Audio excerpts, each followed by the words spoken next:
Perlu diketahui bahwa puasa ini ada 3 tingkatan. Jadi puasa ini ada 3 tingkatan. Yang mana tingkatan yang pertama yaitu puasanya orang awam. Orang awam itu orang seperti kita yang kurang ilmu, seperti itu, orang bodoh. Terus yang kedua puasanya orang tertentu.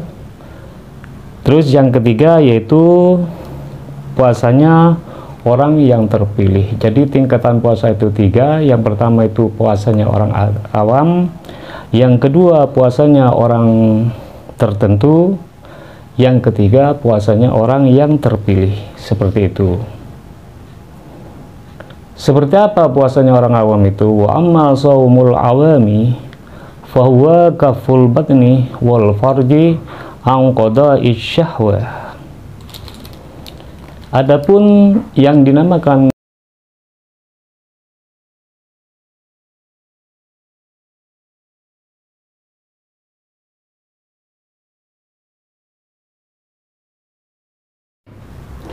Assalamualaikum warahmatullahi wabarakatuh. Bismillahirrahmanirrahim.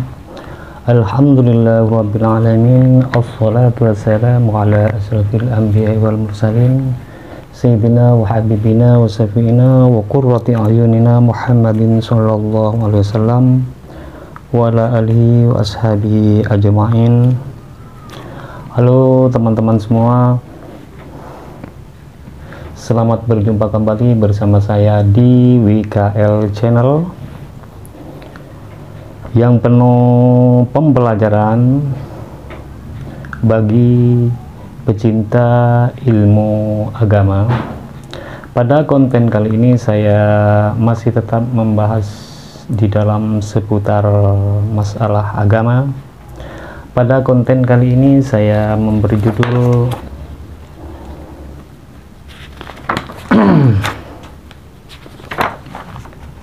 puasa ada 3 tingkatan seperti itu. Dan semoga konten ini bisa bermanfaat khususnya bagi kita dan Anda. Dan semoga seperti apa kontennya, yuk kita simak videonya sampai tuntas dan ikuti saya terus. Bagi teman-teman yang baru menemukan channel ini, silakan subscribe. Saya ucapkan salam kenal. Langsung saja klik tombol subscribe beserta lonceng notifikasinya untuk mendapat video baru dari channel ini. Langsung saja kita mulai. Bismillahirrahmanirrahim. Pada kali ini kita akan sebentar lagi mau sampai ke bulan Ramadan, yang mana semua umat Islam yang akan merayakan bulan puasa di bulan Ramadan tersebut. Sebagaimana Allah telah berfirman di dalam surat Al-Baqarah ayat 183, A'udzubillahi minasyaitonirrajim. Bismillahirrahmanirrahim. Ya ayyuhalladzina amanu kutiba alaikumusiyam kama kutiba alal ladzina min qablikum la'allakum tattaqun. Allah berfirman, wahai orang-orang yang beriman,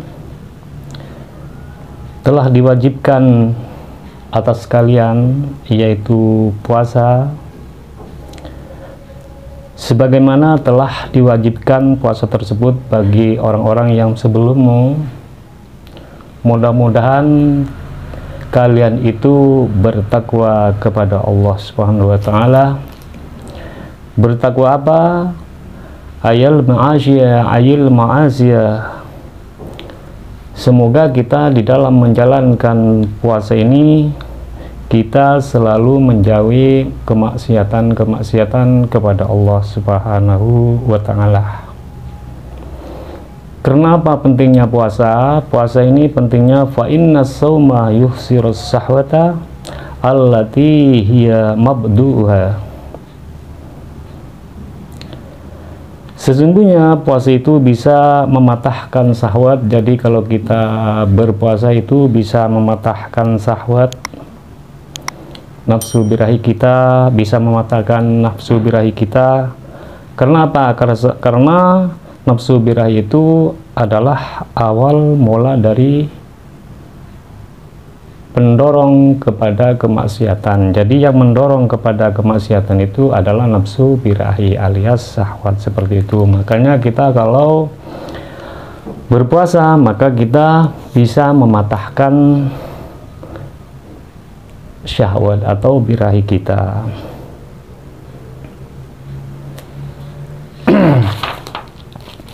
Dan perlu diketahui bahwa puasa ini ada 3 tingkatan yang diterangkan di dalam kitab Ihya Ulumuddin.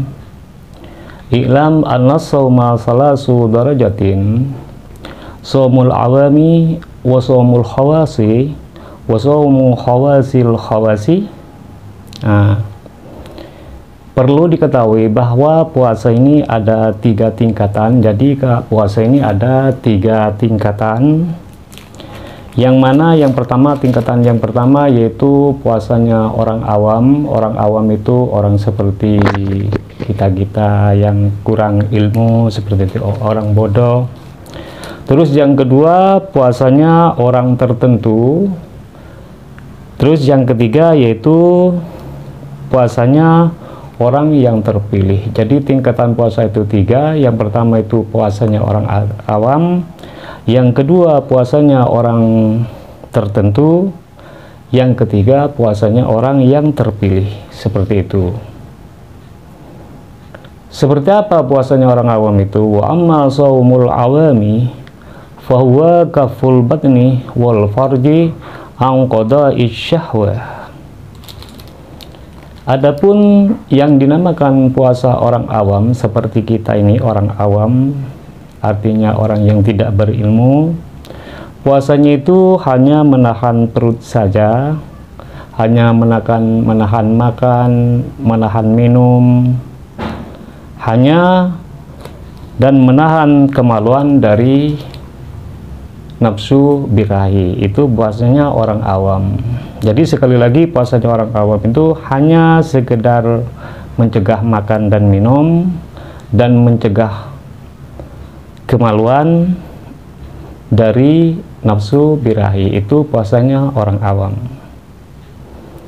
Adapun puasa yang kedua, wa ma shaumul khawasi fahuwa kafus sam'i wal basari wal lisani wal yadi wal rijli wasairil jawarihi anil atham.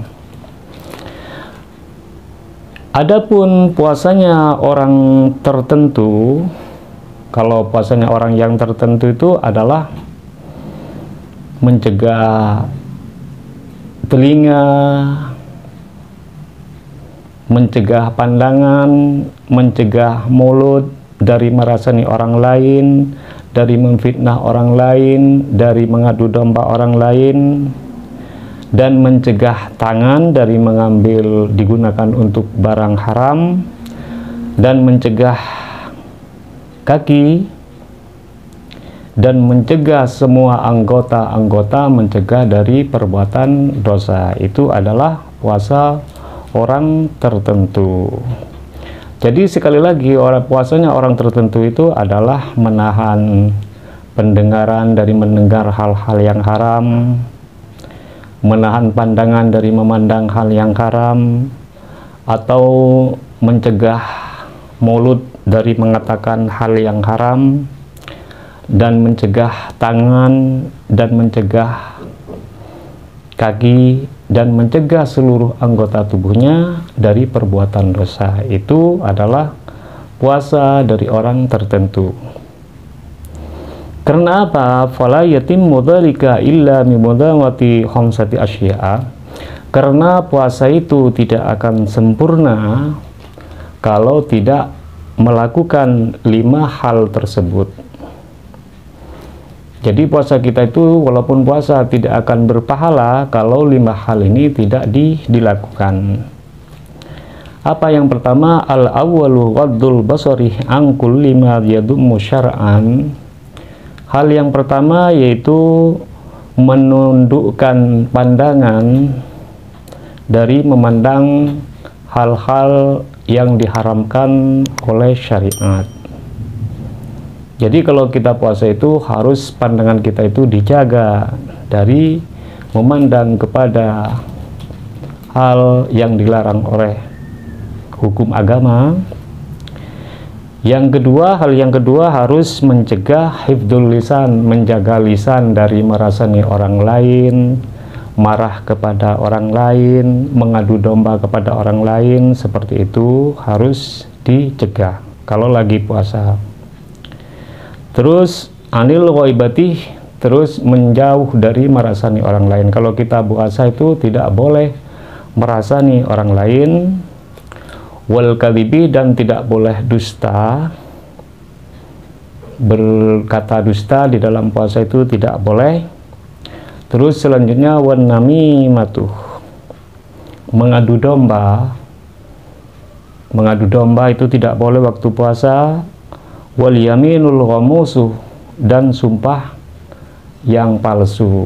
Jadi kalau kita berpuasa supaya puasa kita sempurna, maka lisan kita itu, mulut kita itu harus dijaga dari merasani orang lain, menggunjing orang lain, tidak boleh dusta, tidak boleh mengadu domba, dan tidak boleh sumpah palsu. Sumpah palsu itu seperti menjual barangnya jelek dibilang bagus, itu adalah sumpah palsu. Bagaimana kalau kita tidak mencegah 5 hal ini? Maka puasa kita itu tetap sah tapi tidak berpahala. Ibaratnya orang jualan itu rugi, tidak beruntung, seperti itu. Terus puasa yang ketiga, tingkatan yang ketiga, wa amma shaumu khawasil khawasi fa shaumul qalbi an hadmid diniyati wal afkarid dunyawiyati wa kafu amma siwallah azza wa jalla bil kulliyati. Adapun tingkatan puasa yang ketiga, yaitu puasanya orang-orang yang terpilih dari orang pilihan. Seperti apa puasanya orang yang terpilih itu? Dari orang pilihan adalah puasa hati, hatinya tidak dengki, tidak ria, dan lain-lain. Menjaga hati dari hal-hal yang dihina oleh agama dan pikiran dunia, dan tidak selalu memikirkan dunia, dan mencegah dari hal selain Allah secara total. Jadi puasanya orang pilihan yang terpilih itu adalah ibadahnya itu hanya karena Allah, tidak karena manusia. Itu diterangkan di dalam kitab Ihya Ulumuddin juz 1 sahifah 234.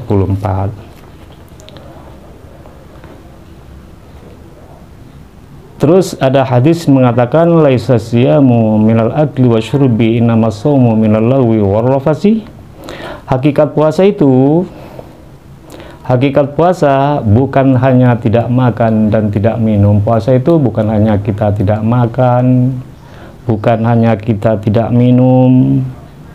Innamas shaumu minal lagwi war rafasi. Puasa yang sempurna itu adalah meninggalkan perkataan yang tidak berguna. Jadi kita kalau berpuasa itu jangan berkata yang tidak berguna, yang tidak ada manfaatnya, itu tidak boleh dikatakan. Dan perkataan yang buruk di dalam bulan puasa tidak boleh dilakukan, seperti misui orang lain, mengatain orang lain, itu tidak boleh dilakukan. Misalnya kita melakukan hal-hal yang seperti itu, berbicara dengan perkataan yang tidak berguna, berkata dengan perkataan buruk, maka puasa kita itu tidak berpahala, seperti itu. Jadi rugilah kalau kita puasa tapi tidak berpahala. HR Hakim dan Al-Baihaqi dari Abu Hurairah, seperti itu. Terus yang diterangkan di Asar Sahabat Qala Jabir, idza sumta falyasum sam'uka wa basaruka wa lisanuka 'anil kadhibi wal ma'thami wada' adal khadima wal yakun 'alaika wiqarun wa sakinah yawma siyamika wa la taj'al yawma fitrika yawma siyamika sawa'un. Jabir berkata rahimahumullah, jika Anda puasa, maka puasalah telingamu. Jadi jangan puasa mulut saja, tetapi telinganya itu harus berpuasa, tidak boleh mendengar hal yang haram. Puasa pandanganmu dan mulutmu. Mulut tidak boleh berbuat dusta, berkata dusta, dan perbuatan dosa. Tidak boleh berbuat dosa. Jangan, kalau andaikan Anda itu mempunyai pelayan, tidak boleh menyakiti pelayan di waktu puasa.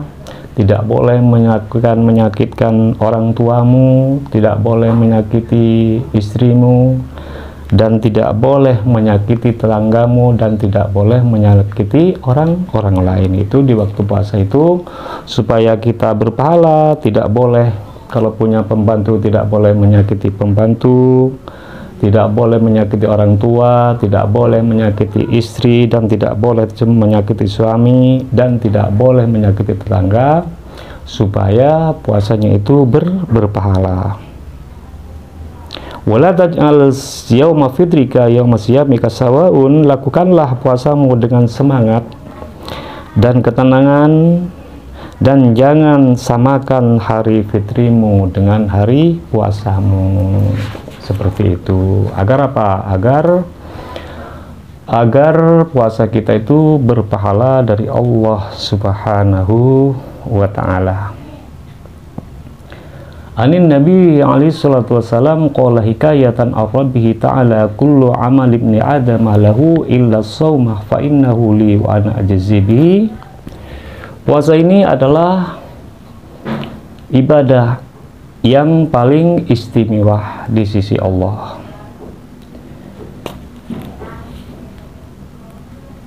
Nabi pernah menceritakan, dan ia menceritakan dari Tuhannya, semua perbuatan anak Adam, semua perbuatan manusia itu untuknya. Masalah amal yang lain selain puasa itu adalah untuknya, illa shauma fa innahu li wa ana jazibi, kecuali puasa itu adalah milikku, kata Allah, wa ana jazibi, dan kami dan aku akan membalasnya. Secara substansi hadis qudsi ini memiliki kedudukan istimewa.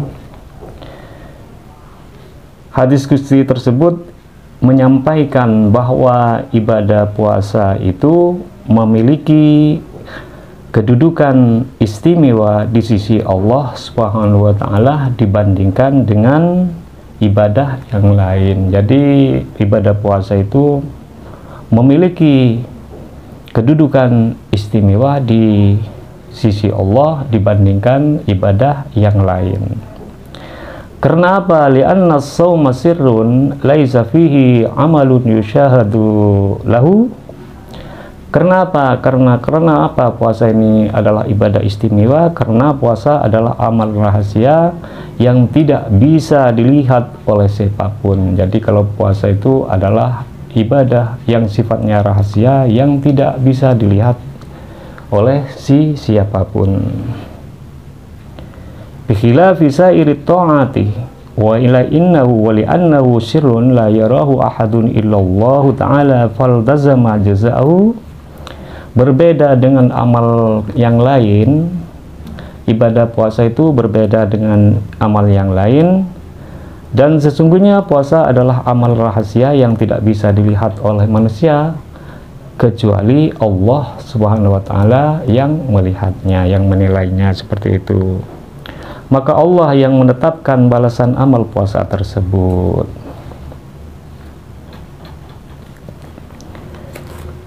Dan ruwiya an Rasulillah sallallahu alaihi wasallam hakian min rabbih ta'ala kullu hasanatin ya'maluha ibnu adama yudha'afu lahu ajruha min asyratin ila sab'i mi'atin ila zam'i mi'ati dha'fin,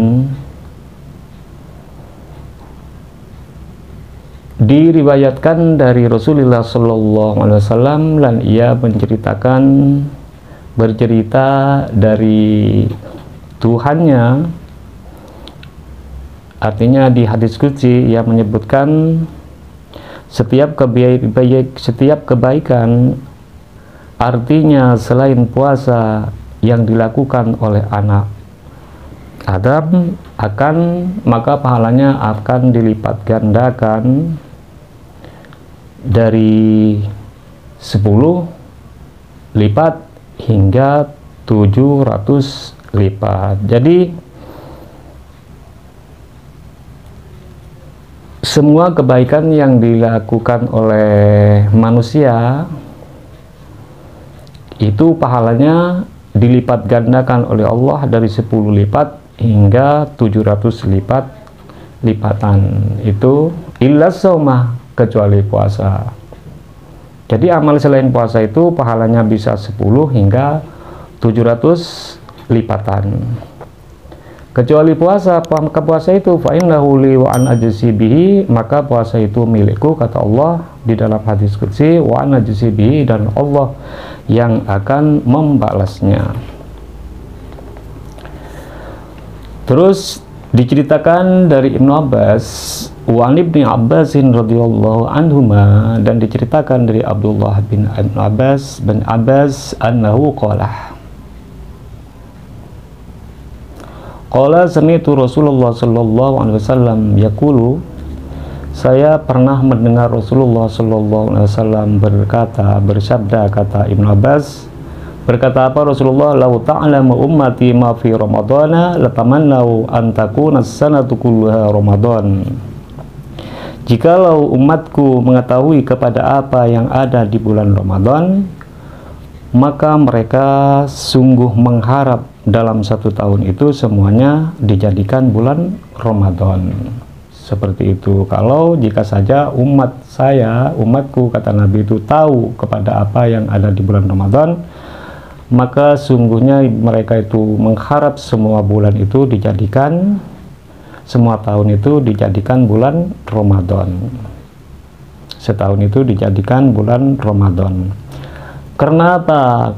Li'annal hasanata fihi mujtami'atun, wa ta'ata maqbulatun, wa da'awati mustajabatun, wa dhunuba maghfuratun, wal jannata mustaqul lahum. Karena semua kebaikan yang ada di bulan Ramadan tersebut itu dikumpulkan, semua ibadah diterima, doa dikabulkan di bulan Ramadan, semua dosa akan diampuni, dosa besar maupun dosa kecil, dan surga rindu pada mereka. Seperti itu di bulan Ramadan. Jadi keistimewaan di bulan Ramadan itu semua amal kebajikan itu dikumpulkan, semua ibadah diterima, semua doa diistijabah, semua dosa diampuni, dan dirindui surga.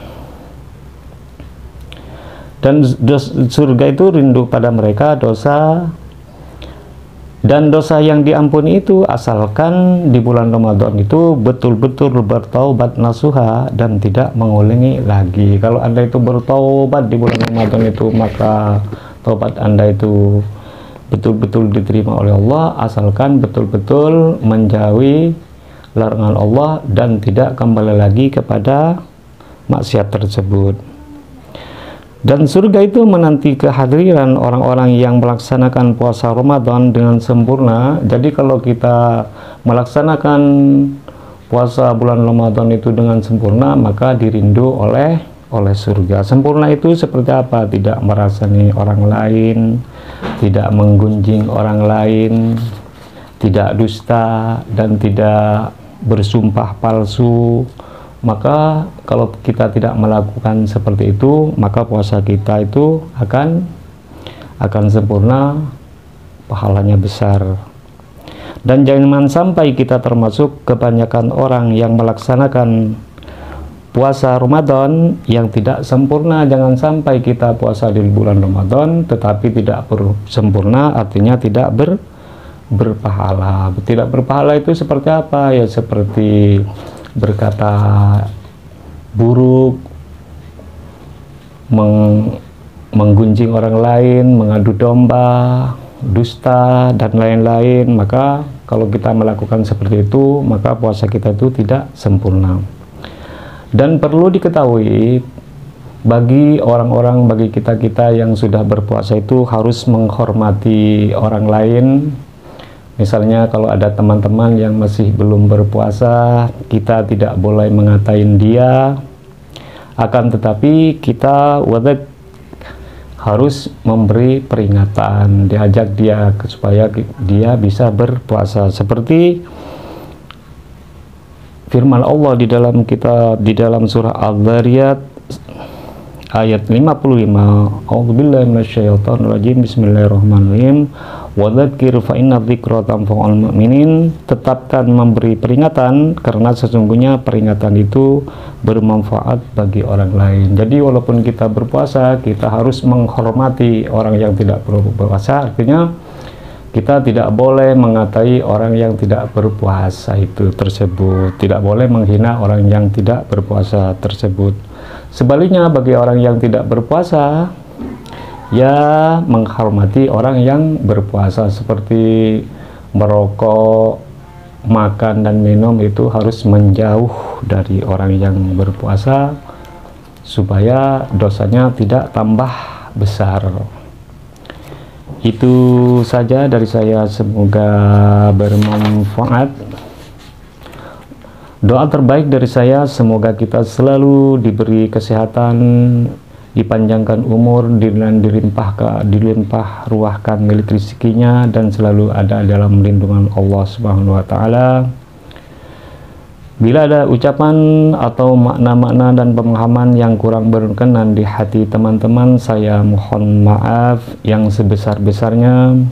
Bila konten ini bermanfaat, silahkan di like, komen, subscribe, dan dibagikan dan di-share ke berbagai media yang teman-teman punya. Insya Allah bermanfaat. Kiranya sampai di sini dulu, sampai jumpa di konten menarik lainnya. Saya berpesan kepada teman-teman tetap sehat, tetap semangat, dan tetap berbuat baik. Akhir kata, wabillahi wa taufiq wal hidayah waridha wal inayah. Assalamualaikum warahmatullahi wabarakatuh.